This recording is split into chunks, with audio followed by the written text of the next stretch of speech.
अस्सलाम वालेकुम या अली अलैहिस्सलाम मदद। मौला का फरमान है कि मोमिन की निशानियों में से एक निशानी है कब्र हुसैन अलैहिस्सलाम की जियारत करना।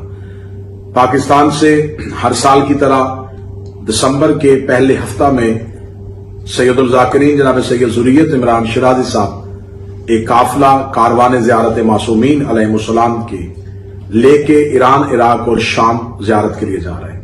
इंशाअल्लाह बशर्ते जिंदगी और सेहत, कोशिश और कावश कि जनाब सैयदा सल्लल्लाहु अलैहा इतनी सांसें अता फरमाएं कि मैं इस कारवां में शरीक होकर शरीक इबादत हो सकूं और इसमें अज़ादारी हज़रत इमाम हुसैन अलैहिस्सलाम के जिस हद तक मौक़े जनाब सैयद ज़ुर्रियत इमरान शिराज़ी साहब फराहम करते हैं ज़ायरीन के लिए, बहुत से ज़ाकिरीन, बहुत से खुतबा, बहुत से उलमा इनके हमरा होते हैं। ज़ियारत इमाम हुसैन अलैहिस्सलाम में अज़ादारी सैयदुल शुहदा है, मजालस और जुलूस का बंदोबस्त है। आप तमाम मोमिनीन से गुजारिश है जो इस कारवां ज़ियारत मासूमीन में जाना चाहें वो इस कारवां के जितने भी मुंतज़मीन हैं उनसे राब्ता करें। इंशाअल्लाह मैं इस कारवां का एक खादम होने की हैसियत से इस कारवां में शरीक रहूंगा। अस्सलाम वालेकुम या अली मदद।